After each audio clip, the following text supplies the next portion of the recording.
what it do? This your boy OMD Dex300, and this is the Corner Store Podcast live right here in the beautiful Southern California in the San Fernando Valley. We're coming live from the San Fernando studios, my personal studio, and we're broadcasting live here on YouTube. It is November 1st, 2023. Crazy things going on. Halloween was yesterday, and I did happen to be outside in my new neighborhood giving out candy. This is the first time I've been here a couple of years now. This is the first time I've ever done anything like that in years. Even the last few places I lived for many moons, I didn't do anything like that. I could have, even over in my last neighborhood in Baldwin Hills, California. For those who might know what Baldwin Hills is, some of y'all may not. But it's in South Central Los Angeles. But I never really did that. And I don't know why I felt like it. I got in the mood. And so I went and got some candy. Shout out to Sonia Ingersoll, my significant other, helped me with the candy. She heard me say that and just went and did that and bought some candy. And it turned out okay. The neighborhood kids were cool. Parents were with them. Very dark street I live on, so everybody had their flashlights. It was a cool Halloween. Though I'm not a big fan or proponent of that particular so-called, it's not even really a holiday. You don't get the day off or nothing. It's just a night for the kids to go out and wear. I don't know. It's weird how they come up with this stuff. But I did participate. I don't know. I just felt like doing it. I don't know. But it turned out good. I had some cool little stuff for the kids. You know, now that that's over with, October. Well, I can't even talk right now. October is behind us. Here comes November, and the winter, I guess you could say. Well, it really won't kick in until December, when they say actual winter is in December or late November. Yeah, it's December, and starting to get a little cooler. Still warm here in the valley in Los Angeles. For those who live in LA, you know what I'm talking about. If you live in LA, like the city of, it's plenty cooler over there because we live in the valley surrounded by the mountains, so we don't get as much of the sea breeze. So it's real hot out here. It's usually 10 to 15 degrees hotter than some of the, I guess, the areas that can get the onshore flow from the ocean. It would be great if they kind of dug some kind of canal or something through these mountains some kind of way. But I'm sure they won't be able to do that. It'd be virtually impossible. But we already get enough winds. We've been having like the fucking craziest winds that come through this valley. I don't know what the hell. Shit. I mean, the winds be up to 40, 50 miles an hour. If you had a kite, your shit is just flying. That's one thing about living out here. There's just a lot of weird weather stuff that goes on out here. And as you can hear, I apologize for the nose thing. I got this. I ain't never had allergies before. Never, no type of allergic shit. I guess it's not that you not prone to it or something. It's just it never used to bother me. I got a big ass nose anyway. With some super shotgun nostrils, but at least my shit don't point up so you can see all in there. My shit is down toward the ground. But to be real with you, the shit that trips me out about living out here in that wind. Let me see. It looks like somebody's on here. If you're on here, welcome to the Corner Store Podcast. Thank you for being here. Appreciate you even stopping by. You could have been anywhere. You here with your fat head homie. But the wind be tripping out here. Let's go. I see you. I'm saying my blind ass can see the chat. Let's get it. Let's gig it. D all day. Let's go. And like I was saying, the weather is real weird. So, and plus, if you move to a more woodsy area, which I'm kind of in a suburban type setting, a lot of trees and shit. Oh, you in Pennsylvania on a video project? Well, thank you for being with me. Hey, good luck to the project and everything you're doing there. I hope it turns out great. I hope everything looks wonderful, and I hope whoever you're working for, with, or against is satisfied, you know what I'm saying, with the project and with your work. Thank you for being here. I appreciate it. Yeah, like I was saying, the weather out here in the San Fernando Valley is wild because of a lot of pollen count and stuff like. Even when it's raining, you can still get an allergy shit going on. So that's something I'm dealing with. But other than that, it's like pretty. It's been pretty cool for what I'm trying to do, you know. And oh shit, it's my boy Eric, the editor from for the Bug Assault commercial that I was in. For those who might see this live podcast later, if you didn't know, I do acting, a little bit of acting, which I'd like to do more of. And so I'm non-union, so you know it's harder for me to get jobs. I'm not SAG, and I do some comedy and stuff like that. But I have had some work doing stuff, and my boy Eric, one of the editors from the Bug Assault shoots that I've done for them, is here on the podcast live. Thanks, Eric. Shout out. Thanks for letting me know that was you. You know what I'm saying? Out there in the PA. I know it's getting kind of late out there. If it's 6 o'clock, around 10, around, you know, out there where you are. So, you know what I'm saying? I hope I ain't keeping you up, but if you're going to be here, appreciate you for being here. Oh, yeah. Shout out to the homie Chef Rob. Chef Rob is co-host, one of the co-hosts of the Corner Store podcast, and also chef to the podcast. You know what? That's crazy. This dude is the chef to the show, and I ain't never ate none of his food yet. But I'm sorry to report that a very close friend of him, someone who's close enough to be almost considered a brother, has passed away. He's dealing with that right now. We want to send our condolences to him. Shout out to him. I talked to him earlier today, and he let me know that news, and I felt bad for him, and I felt bad for the other person's family. I don't know the gentleman, but any death is tragic. But we also got to realize too, when people pass, whether under any circumstances, they're going to a better place. They're with our Lord, and you know, we don't celebrate them leaving or anything like that. But we should understand that they're passing on is, you know, though tragic and terrible, is not terribly always a bad thing, because they're going on to a better existence in a better plane after this place. Believe me. Speaking of in that vein, since we're talking about death, it's reported today by ESPN that Hall of Fame college basketball coach Bobby Knight died today. He passed away. I believe he was 83 years old. That comes the news just happened some hours ago, and he passed away today. Real controversial coach. I have a story about that, and it's taking me off. I have some topics I wanted to talk about too on the show, but you know, it's kind of cool when you can be able to come up with stuff like this. And sorry to Bobby Knight, and shout out to his family. His son is still alive. He's survived his, you know, as a relative to Bobby, and my condolences to him. You know, there's been things about, you know, Bob being racist and all that, and the whip, and with the Calbert Cheney, you know, had the whip and all. He's had a lot of controversies. Let's not take away from the fact that the dude could coach. And, you know, crazy as nutty as he was, I don't agree with half the shit he did. Sometimes intelligent people that can do things, that have a screw loose, get a job. They do. It's just that fact. The president, Trump, to me, I don't care who likes him. I don't care what rapper wants to give $1 million to his campaign. When you hear him talk, you can kind of see a cat, regardless of how much money he's made. There's a lot of C average people or D average people or dumber that are rich and influential. It don't necessarily mean that they're leaders. Bobby Knight was a great strategist. Hell, Rain Man, Dustin Hoffman played a dude that could fucking count cards and make you $1 million at the casino. But he was a fucking slow person. He was not a retard, but he, you know what I'm saying? Bobby Knight had anger issues to the third degree. What person just gets so mad they throw a chair across? What, you know,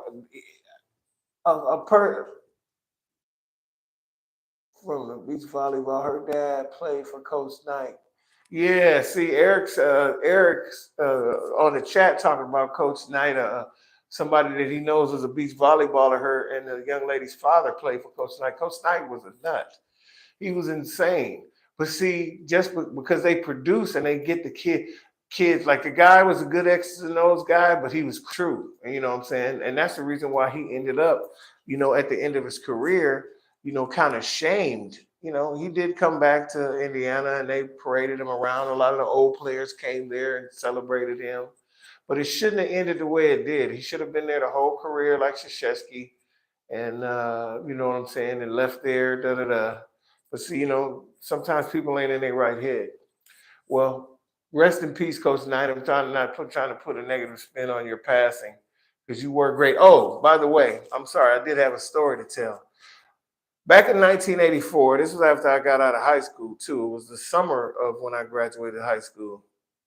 We had the 1984 Olympics here in Los Angeles, and they took over this city. They took LA absolutely over. They were out here in the valley. They were everywhere. And one particular area that was gated off, they gated off neighborhoods. Some people it was hard for them to get home. But anyway, I ended up getting a security job as one of the blue beret security people that just stood and made sure nothing happened in an area and stuff like that. We couldn't do shit. They give you a radio, and if something happened, you put yellow code, and then the cops come, whatever.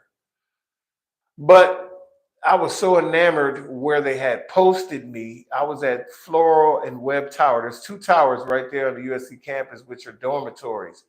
They're right off of Jefferson Boulevard, between Figueroa and what's that next street? Fucking Normandy, I guess. Vermont? Yeah, Vermont. And so I used to have to go to that post. Well, in that particular building where I was some of the greatest athletes the world has ever known. And I mean that. I actually got to rub elbows and mingle with these people. They did not look down on me or none of that shit.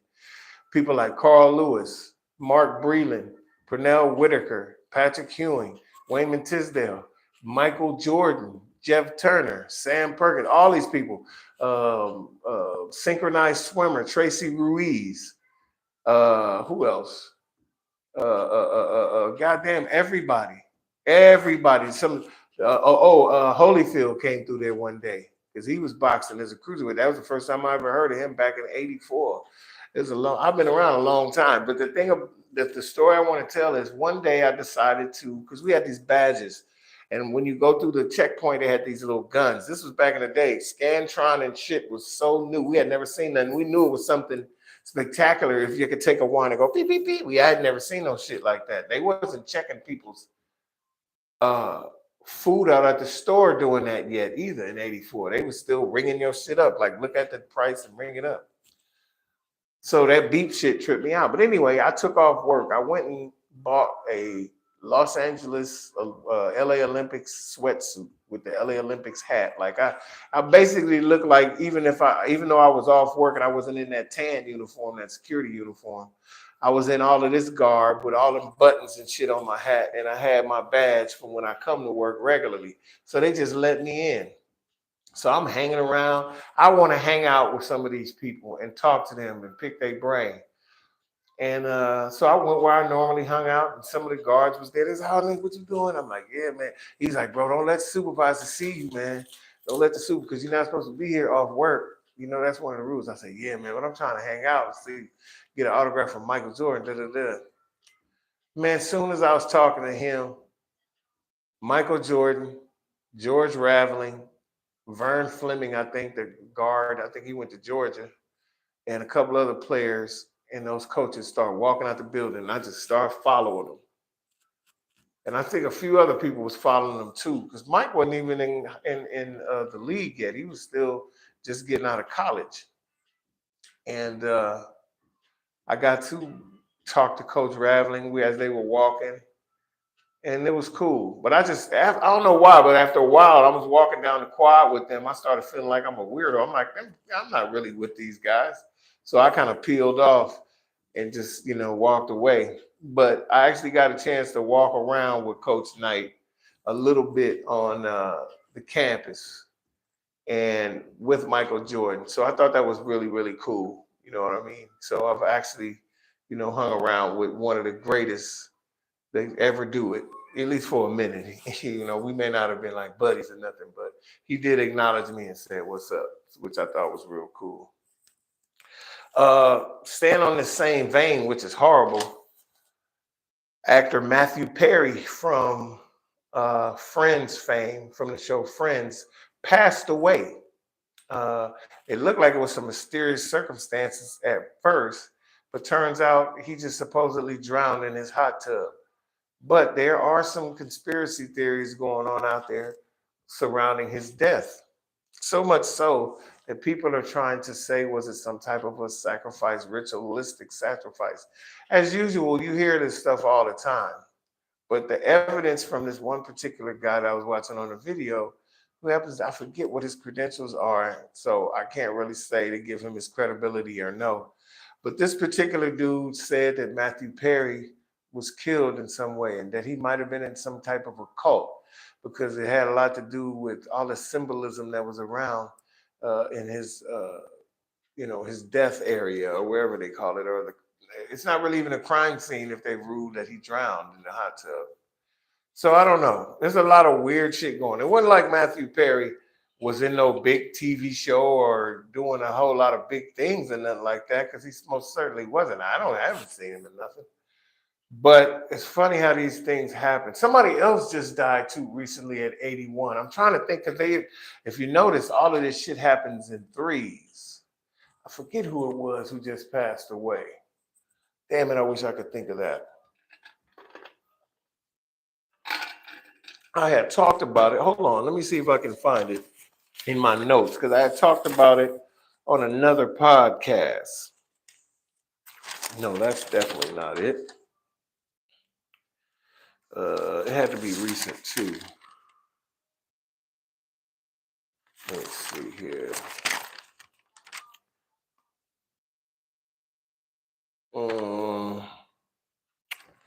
I don't see it.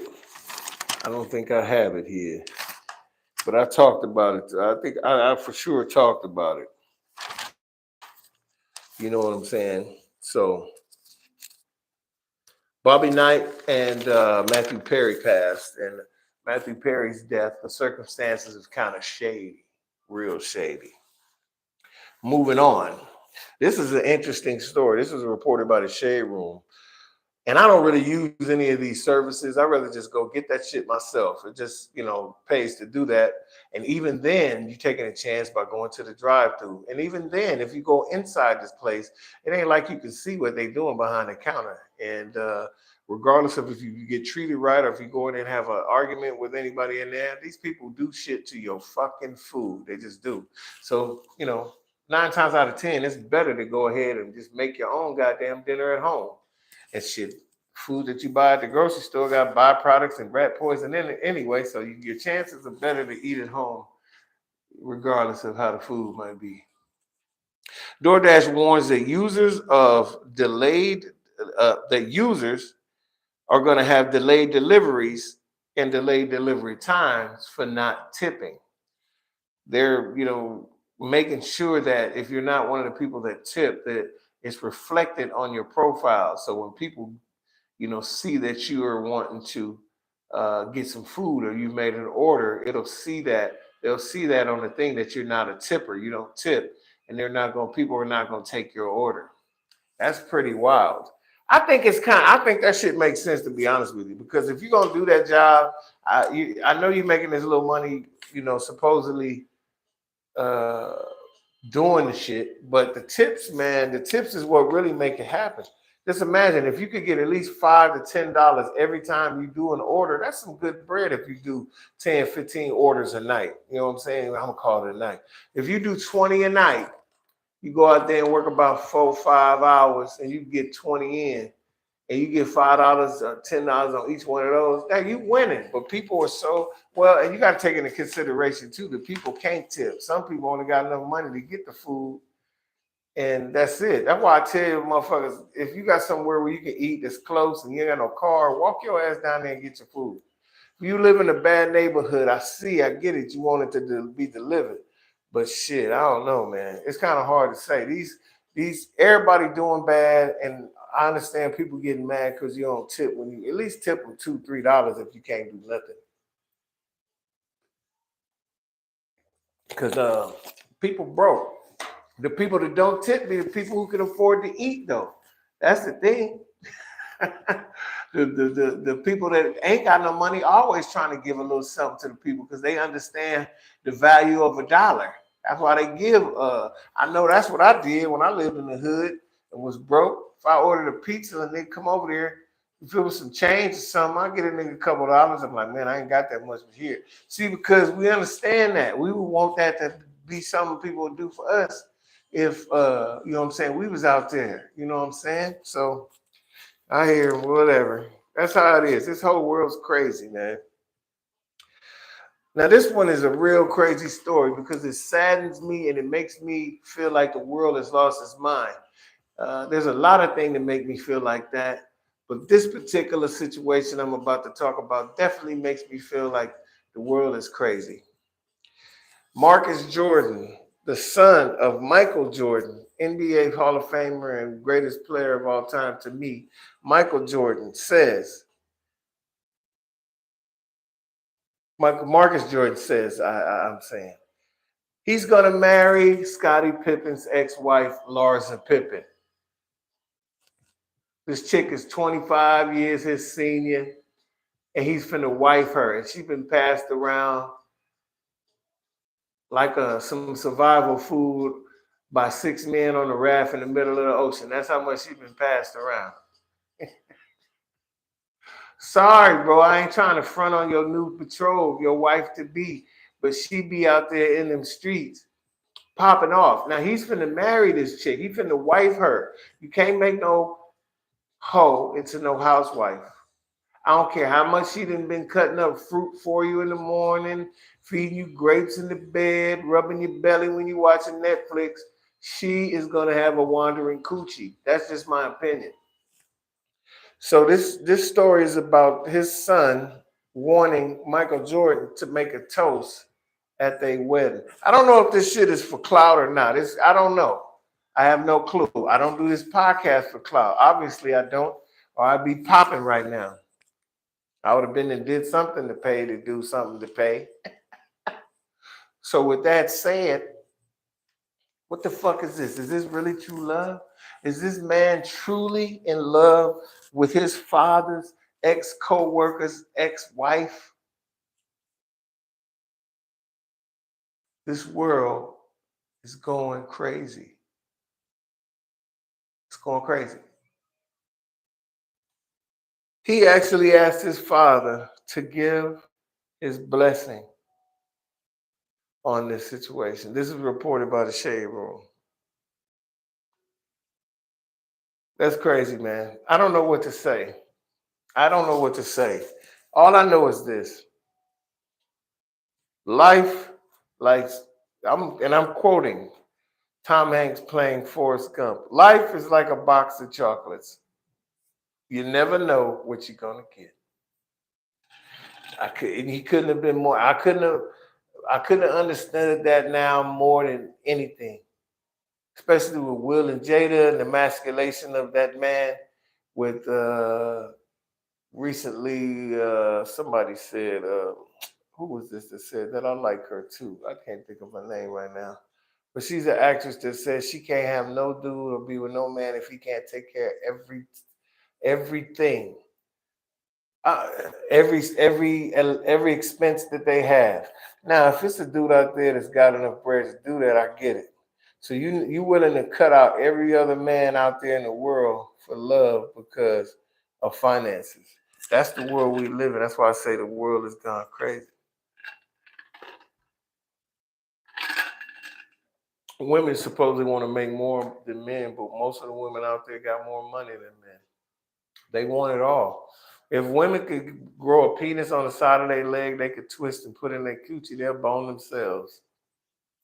And they still wouldn't be satisfied. No disrespect, ladies. I'm just calling it like it is. Some of y'all are too damn demanding and ask for the world. These guys out here, I know plenty of dudes out here that's trying their ass off. Would love to be able to do better. It is what it is. You know what I'm saying? Michael Jordan's son, Marcus Jordan, is going to marry his 20-year-old senior. Now, I know this woman had to have seen him as a little boy growing up when they was playing together. She had to have seen him as a child. And for her to be fucking him and actually taking a ring from him is weird and creepy. That's like me knowing my homeboy's little girl, like when she's 10 years old, and then she get up to be 30 something and I'm 50 something and she talking about marrying me. That shit would creep out the whole, everybody I know would be like, that nigga Dex is weird. That's what this situation is. And if they can't see that, if they sit up there talking about some love, now that shit is some lust. One of y'all probably truly is in love. One of y'all taking the dick and decided, fuck it, this is Michael Jordan's son. That nigga fake rich. I'm gonna say Lars a Pippen. I'm gonna say it's on you. I'm saying that's fucked up. You're gonna take this young man and marry him, and he can't have no relationship with no other younger person around his age and have some kids. He ain't gonna have no children with your old ass. That's fucked up. To me, that's whack. And you knew him as a little kid. You had to have seen that little boy when he was a little boy. And you gonna marry him. Fuck is wrong with you people today? This shit good as fuck. What's wrong with motherfuckers? Last story we're gonna talk about, I guess you could say it's sort of a celebration of a union that's about to happen. Zoe Kravitz, the son of Lisa Bonet and Lenny Kravitz, actress now, played in the new Batman film. She played Catwoman. She had a really cool film on Netflix. I forget the name of it. I wish I could remember it. It was a good movie about her being kind of a shut-in and somebody who would, it's almost Rear Window and Alfred Hitchcock like, where she'd be looking out the window and she saw a crime happen, but her ass don't even want to go outside. It's a real good ass little movie. Shout out to Zoe Kravitz. But yeah, she is engaged to Channing Tatum. They're about to be married. I didn't find out when the nuptials were or anything like that. Didn't read the story all the way, but that was reported by the Shade Room as well. And Zoe Kravitz, daughter of Lisa Bonet and Lenny Kravitz, is engaged to be married to actor Channing Tatum from Step Up fame. And obviously that damn, what is that damn movie where they was doing the stripping and shit? I forget the name of it, but the stripping movie, you know what I'm talking about. That's cool. Good luck to y'all. Hopefully y'all stay together. Because usually relationships like that, you know, they always try to fuck them up. But if y'all, you know, do what you got to do and love on each other and be real, this shit could be a long one. It could be for the rest of your lives. So good luck to you. And with that said, this might be it for me. I think the Pelicans is playing OKC tonight. I want to check out the end of that. And obviously, my Clippers play tonight. We play the Lakers. Big news, James Harden came back to LA. He just got traded from Philadelphia to the Clippers. So he back. I will be getting to a Clipper game this year. I don't know when, but shout out Clippers. I don't know if y'all ever going to be a champion, but let's hope so. It's your boy OMD. Episode 84, Corner Store Podcast. I'm out of here.